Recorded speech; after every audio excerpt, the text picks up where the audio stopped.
কোন সাউন্ড?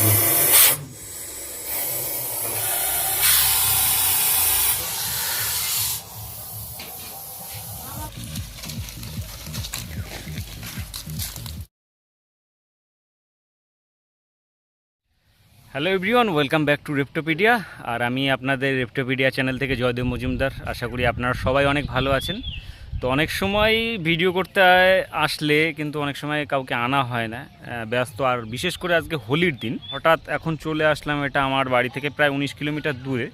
তো এই জায়গায় আমি ঠিক লোকেশনটা আপনাদের আমি জেনে বলছি। তো এই জায়গায় কিন্তু একটা বাড়িতে ঘরের মধ্যে কিন্তু একটা বিষধর সাপ রয়েছে, সেটা আমি রেস্কিউ করার জন্য এসেছি। তো ভিডিও কন্টিনিউ দেখতে থাকবেন, কারণ এখন কি হচ্ছে, শীত ঘুম থেকে সাপ বেরিয়ে আসছে। আর সেই কারণেই কিন্তু বিভিন্ন জায়গায় খাবারের খোঁজে কিন্তু সাপ মানুষের ঘরে ঢুকছে। তো কন্টিনিউ ভিডিওটা দেখতে থাকুন কীভাবে সাপটা রেস্কিউ করা হয়। কোথায় আছে, কোথায়? আচ্ছা দাদা, একটু জায়গাটার লোকেশনটা বলো। লোকেশনটা হচ্ছে পোলতা। পোলতা, এটা থানা কি পড়ছে? থানা শান্তিপুর। থানা শান্তিপুর থানা, পোলতা। এটা হবিবপুর ইস্কনের সামনে দিয়ে যে রোড, সেই রোড দিয়ে এসে দাদার বাড়ি। আর ঘরের মধ্যে সাপ রয়েছে। তো দেখবো, সাপটা রেস্কিউ করার চেষ্টা করব। এই ঘরে আছে? আচ্ছা আচ্ছা। চারিদিকে দেখছেন প্রাকৃতিক পরিবেশ এখানে অনেক ভালো। তো এই কারণে কিন্তু এই ঘরের মধ্যেই কিন্তু এন্ট্রান্সটা কি ওই দিক দিয়ে ঢুকতে হবে? আচ্ছা আচ্ছা আচ্ছা। এই ঘরের মধ্যে কোথাও সাপ ঢুকে আছে, এই ঘরটার মধ্যেই। তো ভেতরে ঢুকে দেখব। আমার তো বুট পরেই যেতে হবে, বুঝেছো? কোথায় আছে? ওই কোনায় না? ওই যে খাটের কোনায়। হুম হুম হুম। তো দেখছেন ঘর কিন্তু রয়েছে রাসেলস ভাইপার বা চন্দ্রগোড়া খাটের নিচে একদম।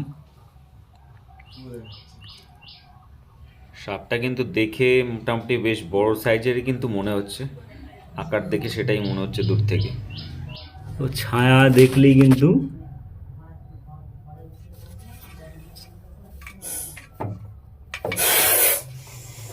কোন সাউন্ড, কি সাউন্ড দেখো।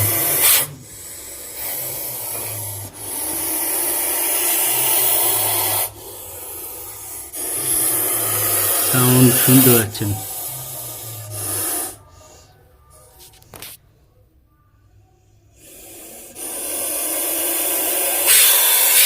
ও দারুণ দারুণ সাউন্ড, দেখুন কিরকম সাউন্ড, কতটা সাউন্ড।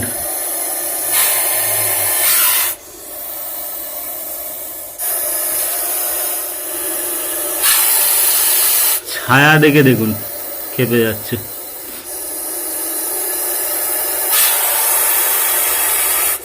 ও সাউন্ড সিটি শুনতে পাচ্ছ? বিরাট বিরাট বিরাট সাউন্ড।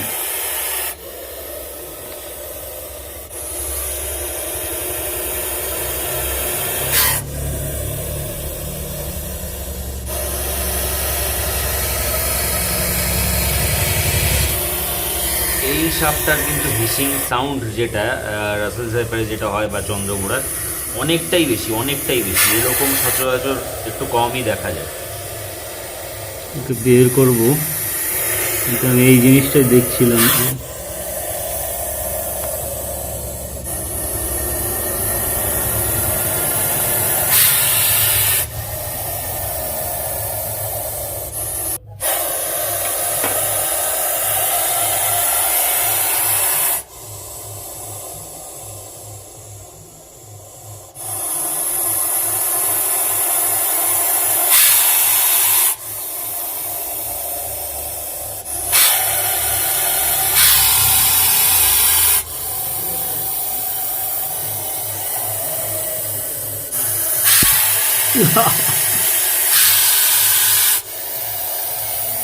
টাইম বোম কিন্তু রেডি, যে কোনো টাইমে কিন্তু পারতে পারে।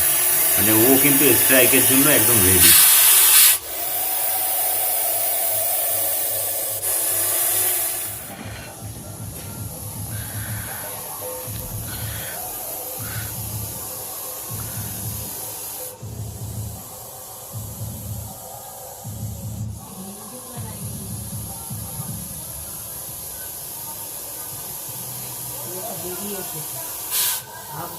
তো ছাওয়া দেখলেই মোটামুটি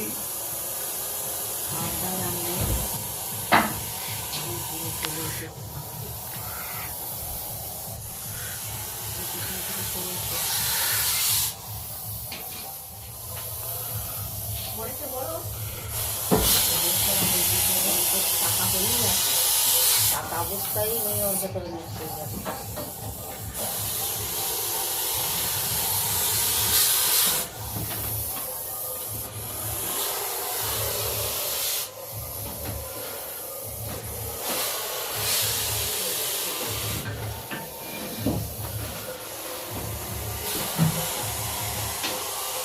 এই সাপটা খুব সাবধানে ব্যাগিং করতে হবে, প্রচন্ড খ্যাপা, যেহেতু বস্তা আছে বস্তা থেকে কিন্তু ভেতর থেকে স্ট্রাইক করতে হবে।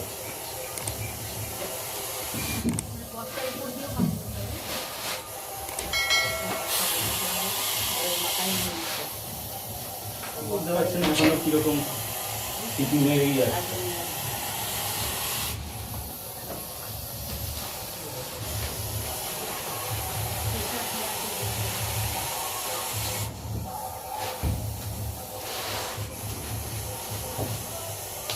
এতটা প্রচন্ড খ্যাপা সাপ, যার কারণে আমি টাচ না করে দেখলেন রেস্কিউটা করলাম, কোনো টাচ করি হিসাবে দিয়ে স্টিক দিয়ে টাচ করা হয়েছে।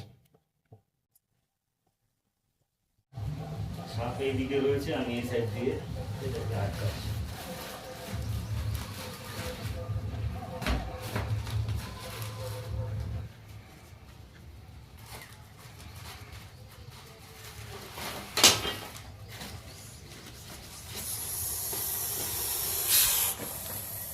আমার সিটি চলছে।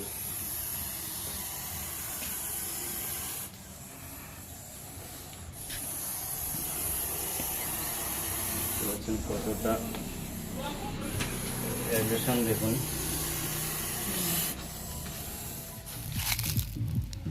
তো সাপটাকে মুক্ত পরিবেশে জঙ্গল এরিয়ায় আমরা ছেড়ে দিচ্ছি, যেখানে মানুষের বসতি নেই, এরকম জায়গায় ছেড়ে দেওয়া হলো। এরাও সুরক্ষিত থাকবে, মানুষও সুরক্ষিত থাকবে সেরকম জায়গায়। তো আপনারা দেখলেন যে রাসেল ভাইপারটা রেস্কিউ করলাম, কতটা অ্যাগ্রেশন রয়েছে, কতটা রাগী একটা সাপ। এরকম সাপ কিন্তু সচরাচর খুব কম পাওয়া যায়। অনেক রাসেল ভাইপার আমরা রেস্কিউ করি, কিন্তু এই যে সিটির আওয়াজ এই সাপটার, এরকম সিটির আওয়াজ কিন্তু খুব কম ক্ষেত্রেই পাওয়া যায়। পাওয়া যায় না এমন না, কিন্তু খুব কম। আর প্রচন্ড অ্যাগ্রেশন রয়েছে, প্রচন্ড অ্যাক্টিভ কিন্তু সাপ রয়েছে। কারণ এই যে টেম্পারেচার, এই টাইমে কিন্তু সাপ প্রচন্ড অ্যাক্টিভই থাকে। এই কারণে কিন্তু খুব সাবধানে রেস্কিউ করতে হবে, কারণ শীত শেষ হয়ে গরম পড়ছে আর সাপ কিন্তু বেরিয়ে আসছে আস্তে আস্তে। যেসব শীত ঘুম, তো অ্যাকচুয়ালি শীত ঘুম কিন্তু হয় না আমাদের এখানকার সাপের, কিন্তু যেইটুকু টাইম এই শীতের সময় এরা চুপচাপ থাকে, সেই সময় থেকে কিন্তু এরা বেরিয়ে আসছে। গত ভিডিওতে পাপিয়া চ্যাটার্জি দিদিভাই কোশ্চেন করেছিলেন যে একটা কোবরা, ইন্ডিয়ান কোবরা হোক বা মনোকয়েল কোবরা যেটাই হোক, যদি বাইট করে কয়জন মানুষকে মারতে পারে, আর এদের বিষ সবসময় তৈরি হয় কিনা। তো এদের বিষ কিন্তু সবসময় তৈরি হয়, আর এই কোবরা যদি বাইট করে পরপর এই ভেনম গ্ল্যান্ডে বা বীজথলিতে যা বীজ থাকে তাতে 7-8 জন মানুষকে পর্যন্ত কিন্তু মারতে পারে।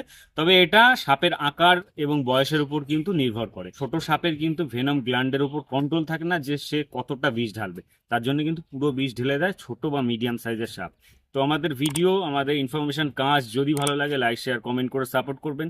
ভালো লাগলে চ্যানেল অবশ্যই সাবস্ক্রাইব করে রাখবেন। দেখা হচ্ছে অন্য কোনো ভিডিও নিয়ে, ততক্ষণের জন্য বিদায় নিচ্ছি। সবাই আপনারা অনেক অনেক ভালো থাকবেন, সুস্থ থাকবেন। আর এই প্রচন্ড গরম পড়ছে, এবার কিন্তু অবশ্যই একটু সাবধানে চলাফেরা করবেন।